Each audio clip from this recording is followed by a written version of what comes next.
Bismillahirrahmanirrahim. Assalamualaikum warahmatullahi wabarakatuh. Alhamdulillah. Alhamdulillahilladzi aina maqadal ghafilin wa nafa'a bi tadhkiratil mu'minin falam yastaghilu bid dunya wahdahu bal jama'u bainad dunya wad din wa 'arafu ma li rabbihim minal haqqi faqama qiyamas sadiqin. Ahmaduhu hamdal hamidin, asta'inuhu wa astaghfiruhu, fahuwal ni'mal maula wa ni'mal mu'in. Ashhadu an la ilaha illallah wahdahu la syarika lah, wa ashhadu anna sayyidana Muhammadan nabiyyul mustafal amin. Allahumma salli wa sallim ala sayyidina Muhammadin wa ala alihi wa ashabihi wa man tabi'a hudahu bil ihsanin ila yaumiddin. Rabbi israhli sadri wa yassirli amri wahlul 'uqdatam min lisani yafqahu qawli. Amma ba'du. Sa'adatal muhtaramun, aizatal kiram, para alim, para ulama, para masyayikh, para asatidz, wabil akhas Ustadzuna Ustadz Sambudi Al-Hafidz beserta para ustadz yang sempat hadir, yang tidak bisa saya sebut satu persatu, tapi tidak mengurangi rasa ta'zim saya kepada beliau-beliau yang hadir, yang saya muliakan, yang sama-sama kita harapkan barokah doa serta barokah ilmunya, amin. Allahumma amin ya rabbal alamin. Jamaah yang saya hormati, sebelum saya mulai, Pak, kalau boleh saya tanya, selama ini kita menganggap Allah itu baik apa enggak? Baik apa enggak Pak Allah itu sama kita? Baik. Baik banget apa baik saja? Baik banget. Yakin apa enggak kalau Allah itu baik? Yakin. Allah itu baik kalau kita sedang apa? Sedang dalam kondisi seperti apa, Allah itu kita anggap baik. Semua kondisi. Coba kita lihat. Biasanya kita menganggap Allah itu baik kalau kita itu sedang dalam suasana bahagia. Pasti kita anggap Allah itu sedang baik banget sama kita.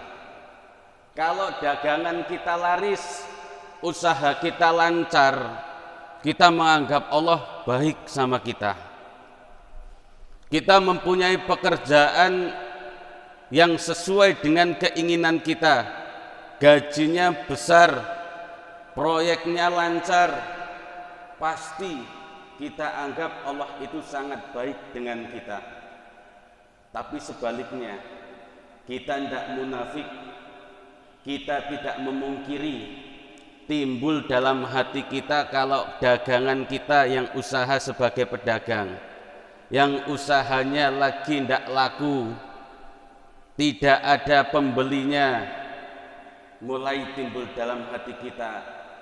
Kita berpikir dalam otak kita, kok gini nasibnya? Kok Allah kok bikin saya seperti ini? Dagangan yang lain laku, kok punya saya ndak laku? Punya orang laris, kok punya saya ndak laris? Mulai timbul bahwasanya kita menganggap Allah sedang ndak baik sama kita. Kita daftar pekerjaan ndak diterima-terima. Mulai timbul, itu kawan masuk pekerjaan kok langsung diterima. Saya sudah berkali-kali masukin lamaran pekerjaan kok tidak diterima-terima. Timbul menganggap Allah lagi tidak baik sama kita. Berarti kita selama ini menganggap Allah itu baik sama kita kalau kita lagi seneng. Kalau kita bahagia kita menganggap Allah baik, tetapi kalau kita susah, kita sempit, kita menganggap Allah itu sedang tidak baik sama kita. Padahal yang namanya kebaikan yang kita anggap baik di dunia belum tentu jadi kebaikan juga di akhirat. Yang kita anggap tidak baik di dunia juga belum tentu tidak baik di akhirat. Boleh jadi yang kita anggap tidak baik di dunia justru yang paling baik bagi kita di akhirat. Yang kita anggap paling baik di dunia, yang kita inginkan kita anggap paling baik, justru bukan sesuatu yang baik di akhirat. Karena kebaikan di dunia belum tentu jadi baik di akhirat, dan yang tidak baik di dunia juga belum tentu tidak baik di akhirat. Yang kita minta itu kita mendapatkan kebahagiaan dunia dan akhirat. Itu selalu kita minta, bahagia dunia maupun kebahagiaan di dunia di akhirat. Maka para ulama, ada tanda-tanda orang itu diberikan kebahagiaan dunia maupun akhirat. Paling tidak ada 4 tanda. Yang pertama, ketika Allah mengkehendaki orang tersebut diberikan kebahagiaan dunia maupun akhirat, Allah akan berikan qalban sakiron, hati yang lapang, hati yang tidak mudah iri, hati yang mudah bersyukur, hati yang tidak mempunyai rasa dengki. Allah karuniakan hambanya hati yang tersebut. Tanda kalau Allah itu menginginkan hambanya untuk mendapatkan kebahagiaan di dunia maupun akhirat. Yang pertama masalah hati, Pak. Kalau Allah itu menginginkan kita untuk mendapatkan kebahagiaan dunia maupun akhirat, yang pertama kata ulama, Allah akan memberikan qalban sakiron. Allah akan memberikan hati yang lapang, hati yang tidak mudah menghasut, hati yang mudah bersyukur. Karena ternyata selama ini kalau kita melihat nikmat orang lain, kita masih iri. Ketika kita melihat orang lain diberikan karunia yang lebih dari kita, kita masih pingin seperti itu, tidak bersyukur dulu dengan apa yang sudah Allah beri. Berarti ternyata hati kita belum seperti yang diinginkan, menjadi orang yang mendapatkan kebahagiaan dunia dan akhirat. Yang kedua kata para ulama, walisanan dzakira, dan lisan yang selalu berzikir kepada Allah, lisan yang selalu mengucapkan kalimat thayyibah, kalimat-kalimat yang baik, kalimat-kalimat yang mendatangkan kebaikan. Bahkan Kanjeng Nabi Muhammad sallallahu alaihi wasallam mengatakan, berpesan kepada kita semua, may yu'minu billahi wal yaumil akhir falyaqul khairan aw liyasmut. Kalau kita benar-benar mengaku iman terhadap Allah, iman akan adanya hari pembalasan semua amal perbuatan kita kelak dihisab, falyaqul khairan aw liyasmut, maka jaga lisan kita. Kalau tidak mampu mengatakan yang baik, maka lebih baik diam, kata Rasulullah. Tanda yang ketiga kata para ulama, kalau orang tersebut diberikan oleh Allah Subhanahu wa taala kebaikan dunia maupun akhirat, kata para ulama, wal badan 'alal bala'is sabira, diberikan jasad, diberikan badan, diri kita ketika ditimpa musibah itu selalu bersabar. Ini susah, ini berat. Karena as-sabru kasibri murun fi madzaqatihi, yang namanya sabar itu pahitnya luar biasa. Bahkan yang namanya sabar itu lebih pahit daripada getah pohon. Bapak pernah nyoba, Pak, pahitnya brotowali. Tahu brotowali, Pak? Tahu. Brotowali itu manis apa pahit? Pahit. Tapi pahitnya brotowali itu masih bisa diminum, masih bisa dikonsumsi. Tetapi pahitnya getah pohon, saking pahitnya getah pohon sampai kalau dikonsumsi manusia menjadi racun, saking pahitnya getah pohon. Dan sabar lebih pahit daripada getah pohon. As-sabru kasibri murun fi madzaqatihi, yang namanya sabar, orang diuji dengan rasa sabar itu memang pahit, bahkan lebih pahit daripada getah pohon. Getah pohon saja sudah sangat pahit, tetapi orang yang diuji dengan rasa sabar lebih pahit daripada getah pohon. Memang berat diuji dengan sabar, Pak. Bahkan sekelas Sayyidina Umar. Bapak kenal Sayyidina Umar? Tidak kenal. Kalau kenal ya kenalan di mana? Ya tahu. Sayyidina Umar itu ketika diuji dengan ujian sabar sampai lupa ilmu sabar. Itu sekelas Sayyidina Umar, Pak. Manusia yang paling garang, bahkan tidak cuman manusia yang takut terhadap dirinya, setan pun takut dengan Sayyidina Umar. Itu diuji dengan rasa sabar, lupa ilmu sabar. Buktinya apa?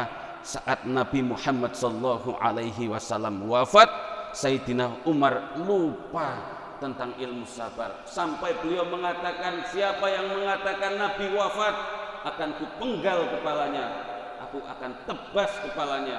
Saking pahitnya rasa sabar, saking tidak bisanya kita menahan diuji dengan rasa sabar. Sekelas Sayyidina Umar saja lupa ilmu sabar. Ya wajar kalau Sayyidina Umar, sekelas Sayyidina Umar saja diuji dengan rasa sabar sampai seperti itu, apalagi kita umat Nabi Muhammad akhir zaman, orang awam seperti kita, sedikit diuji dengan rasa sabar, lupa ilmunya. Mudah mengatakan di mimbar, di meja seperti ini, kuliah subuh, kuliah 7 menit, di mimbar khutbah Jumat mengatakan sabar, sabar, sabar, sabar, innallaha ma'as-sabirin, disampaikan di mana-mana. Tetapi kalau diuji dengan rasa sabar sendiri, jarang orang itu bisa menahan diuji dengan rasa sabar. Makanya dalam ayat disebutkan wa tawassaw bil haq wa tawassaw bis sabr, saling mengingatkan. Kalau ada kata saling mengingatkan, berarti ada di saat titik orang itu tidak bisa mengingatkan diri sendiri, butuh orang lain untuk saling menasehati. Sayyidina Umar paham tentang ilmu sabar, hafal tentang teori sabar, akan tetapi saat diuji dengan sabar yang luar biasa, butuh Sayyidina Abu Bakar yang mengingatkan Nabi Muhammad itu manusia, ada yang memiliki. Kalau yang memiliki menghendaki mengambilnya, maka sudah diambil. Kalau kamu ini menyembah, selama ini menyembah Nabi Muhammad sudah wafat. Tapi kalau saat ini kamu menyembah Allah, Allah hidup selamanya. Diingatkan oleh Abu Bakar, ada orang lain untuk mengingatkan. Lakin awaqibuhu ahla minal asali, akan tetapi kalau orang itu diuji dengan rasa sabar yang pahitnya lebih pahit daripada getah pohon, kok mampu berlalu, mampu mengatasinya dengan sabar, ahla minal asali, lebih manis daripada madu. Madu itu manis, Pak. Kalau dalam bahasa Jawa itu manisnya gula, gula itu manis. Tetapi kalau dikonsumsi manisnya gula itu bahasanya blair. Blair itu apa ya? Bosen manisnya gula itu. Bikin enek. Tetapi manisnya madu, anak kecil pun suka. Tidak hanya manis madu itu, tetapi bahkan menjadi obat. Manisnya madu yang sangat manis bahkan menjadi obat, lebih kalah jauh, lebih manis orang yang bisa melalui ujian dengan sabar. Kalau pahit, kalau sedang diuji itu pahitnya lebih pahit daripada getah pohon. Tetapi kalau sudah dilalui, ganjarannya itu lebih manis daripada madu.